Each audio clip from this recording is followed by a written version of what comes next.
Olá, pessoal! Como prometido, essa semana eu vou gravar uma videoaula que significa o início do segundo bimestre.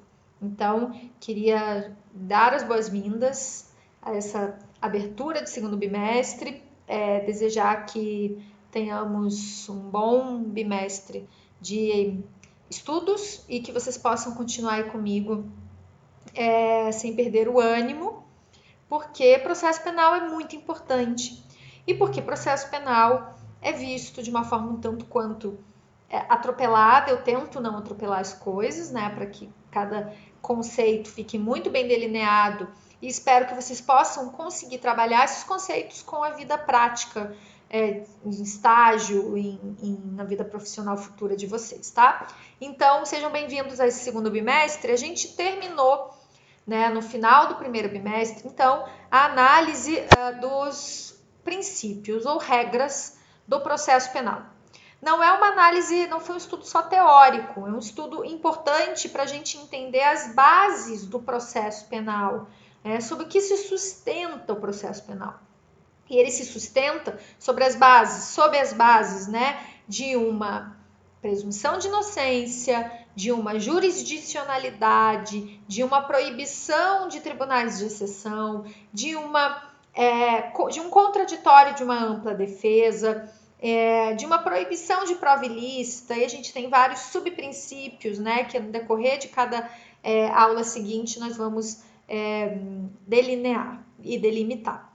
A partir de agora, então, a gente inicia o segundo bimestre trabalhando a investigação preliminar, tá? Gente, tem barulho de obra, tem barulho de cachorro, espero que não atrapalhe. A gente inicia, então, o segundo bimestre trabalhando a investigação preliminar, tá? É um assunto muito interessante, muito importante e que, então, eu gostaria da atenção de vocês. Vamos chamar investigação preliminar, assim, lato sensu, mas aqui, só entre nós, o que a gente vai trabalhar é o inquérito policial, tá? É o inquérito policial. Então, dá para dizer que o inquérito policial é a forma de investigação preliminar por excelência no Brasil. Então, uma investigação prévia, por isso preliminar ao processo, realizada pela Polícia Judiciária, inquérito policial. Mas lato sensu a gente chama de investigação preliminar. Então, se quiserem colocar aí no caderno de vocês, o tema é investigação preliminar.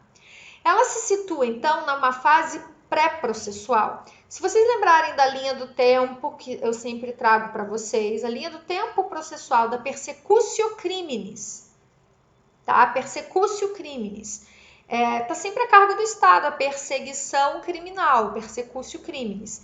A fase de instrução processual, que inicia com uma denúncia, termina com uma sentença penal transitada em julgado, ela pode ter uma fase prévia, pré-processual, portanto, que é essa fase de investigação preliminar, que é um gênero que possui como espécies o inquérito policial, que é a principal espécie, a principal forma de investigação preliminar no Brasil. Mas a gente também tem as CPIs, comissões parlamentares de inquérito. É uma forma de investigação preliminar. Sindicâncias são forma de investigação preliminar. Então, essas espécies, elas constituem um conjunto de atividades que são desenvolvidas de forma concatenada pelos ou por órgãos do Estado a partir de uma notícia crime. Já vou falar o que é notícia crime. Ela tem um caráter prévio, ela tem uma natureza preparatória em relação ao processo penal que vem depois.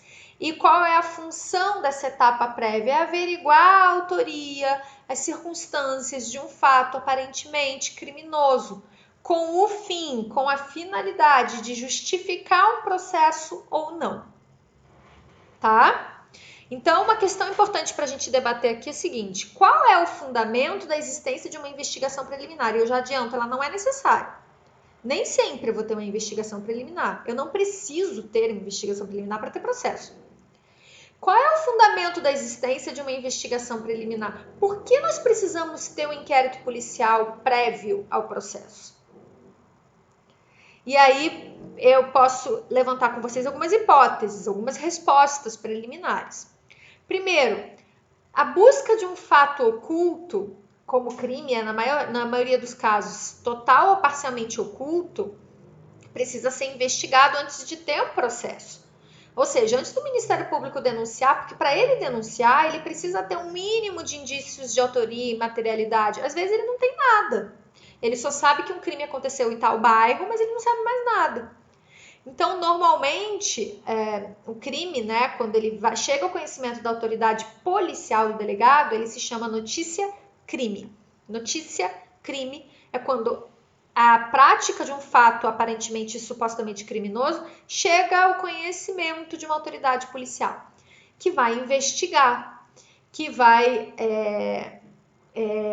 investigar mesmo esses elementos para conseguir enviar esses elementos que sejam suficientes para que o Ministério Público, na sua opinião delicti, possa oferecer uma acusação, oferecer uma denúncia ou justificar o arquivamento dessa investigação preliminar. Deu para entender? Uma outra resposta para essa porque precisamos de um inquérito policial prévio ao processo poderia ser pela função simbólica. A visibilidade da atuação estatal investigatória constitui no plano simbólico o restabelecimento da normalidade social que foi abalada pelo crime, afastando o tal do sentimento de impunidade, não é mesmo? Então, imagine você, vítima do seu carro foi furtado, e você vai lá na delegacia fazer um boletim de ocorrência. Né? Imagina se a autoridade policial, o delegado, não instaura o inquérito policial. Surge esse sentimento de impunidade. Então, há uma função simbólica do inquérito policial, que é dar essa visibilidade da atuação estatal investigatória num plano simbólico. Agora, se esse plano simbólico corrobora, reproduz ou não um sentimento punitivista, de senso comum da sociedade, aí são outros 500, aí é outra discussão no campo mais crítico, né? Mas há também essa explicação para que no campo simbólico haja esse restabelecimento da normalidade social que foi abalada pelo crime.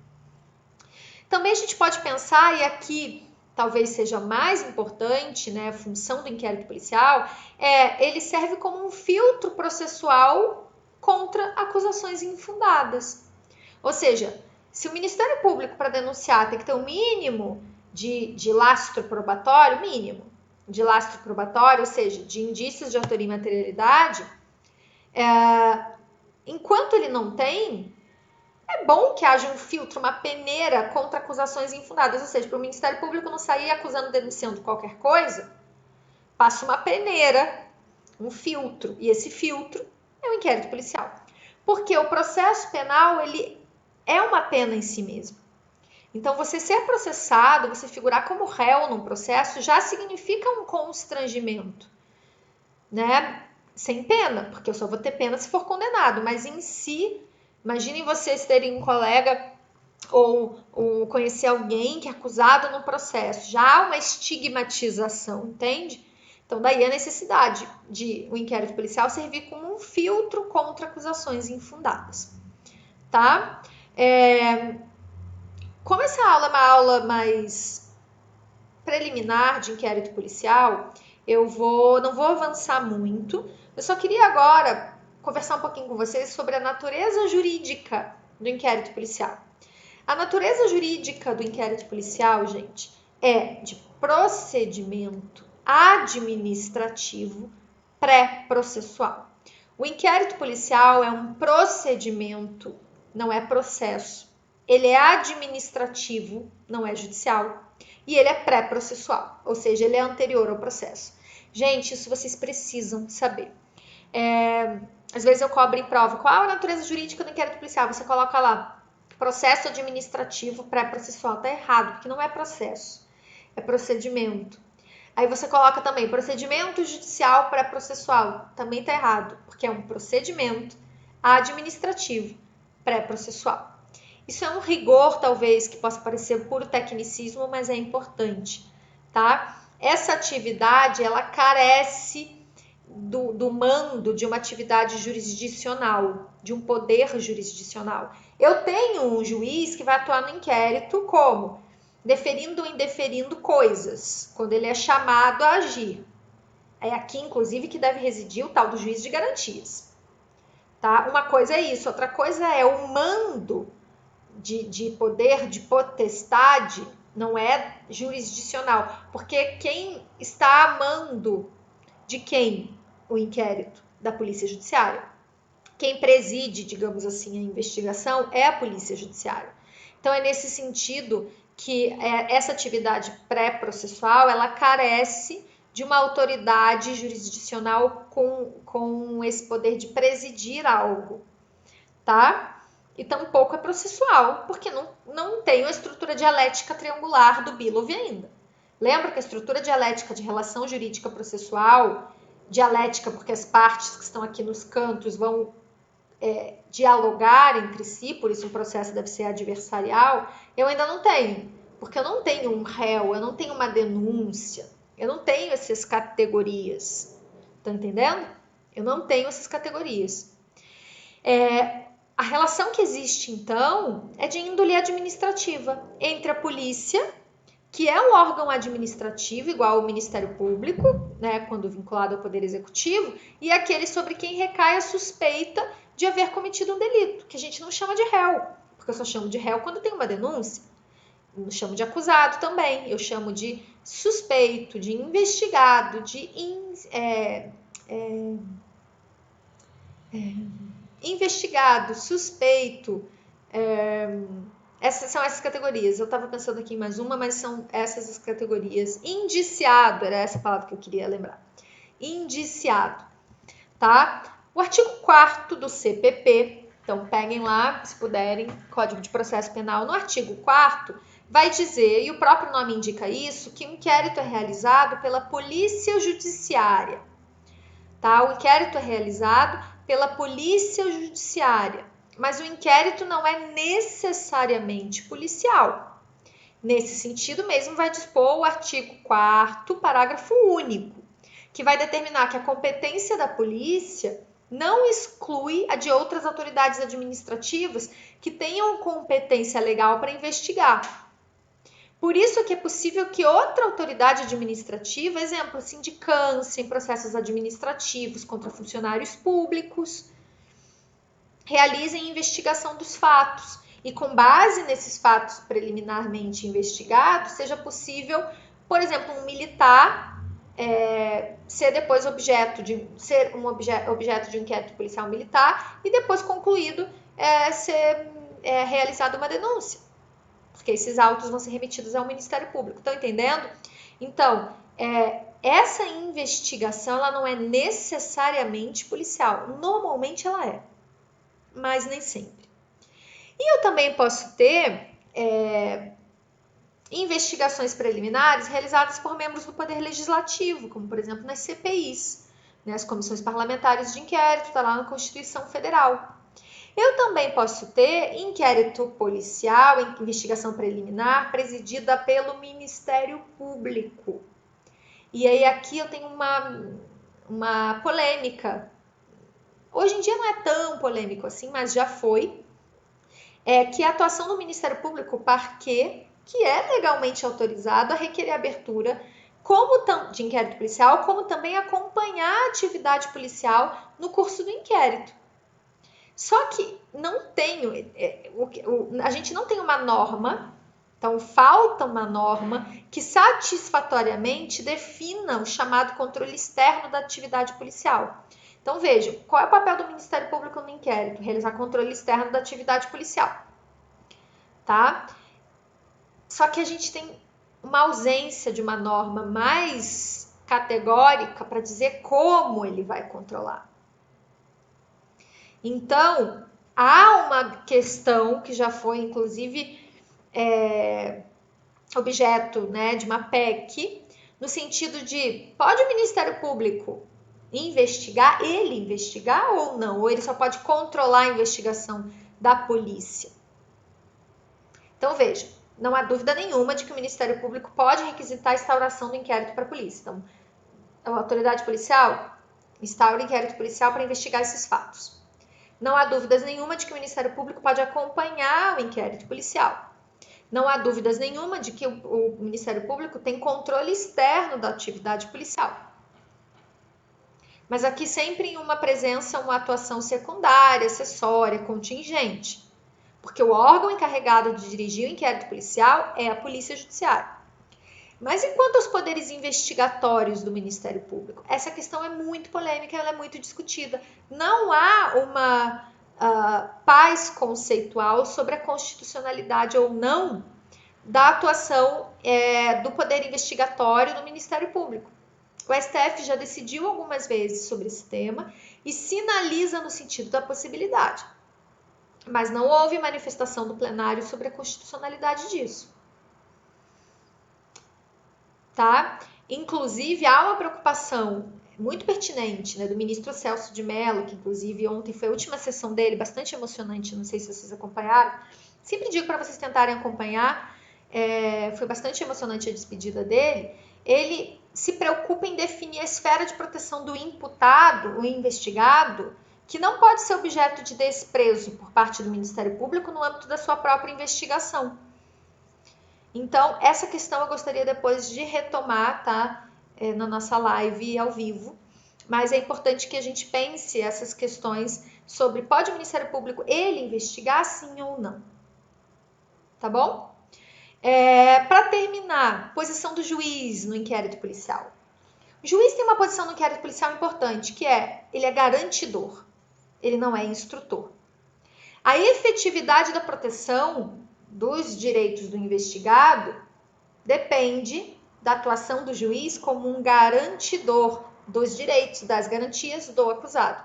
Ou seja, o juiz ele não pode ter papel de instrutor, porque isso seria um processo inquisitorial. Nem no inquérito policial, que tem matriz inquisitória, o juiz ele não pode atuar como instrutor. Quem vai atuar é o delegado. No limite, o Ministério Público, mas o juiz não. O juiz é o garantidor. Ele mantém-se afastado da investigação preliminar. Ele se limita a quê? A exercer controle formal da prisão em flagrante, na audiência de custódia, a autorizar ou desautorizar, deferir ou indeferir medidas restritivas de direitos, então medidas cautelares, busca e apreensão, interceptação telefônica. Ele é chamado a agir, o delegado para investigar acha que precisa de uma interceptação telefônica. Ele pode fazer a interceptação, o delegado? Não, ele tem que pedir ao juiz. Por que ele tem que pedir ao juiz, se é ele que preside? Porque a interceptação telefônica é muito grave. Interceptação telefônica restringe muito os direitos do investigado. E ainda existe uma presunção de inocência aqui, que ninguém é condenado em fase de inquérito policial. Então, para interceptar, o juiz tem que deferir, o juiz tem que autorizar.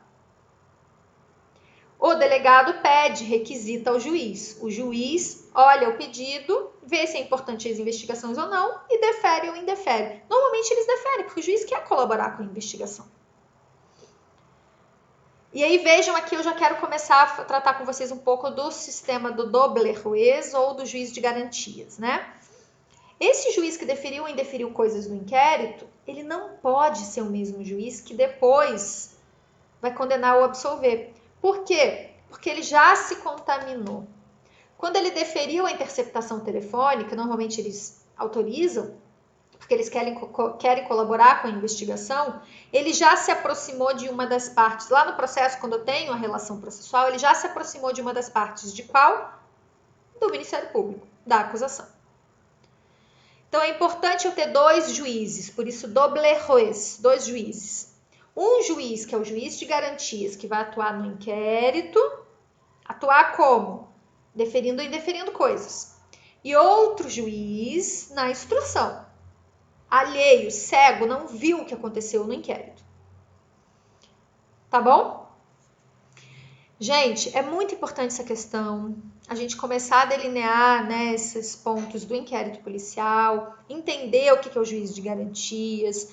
Eu gostaria, então, de deixar com vocês essa videoaula, espero que assistam.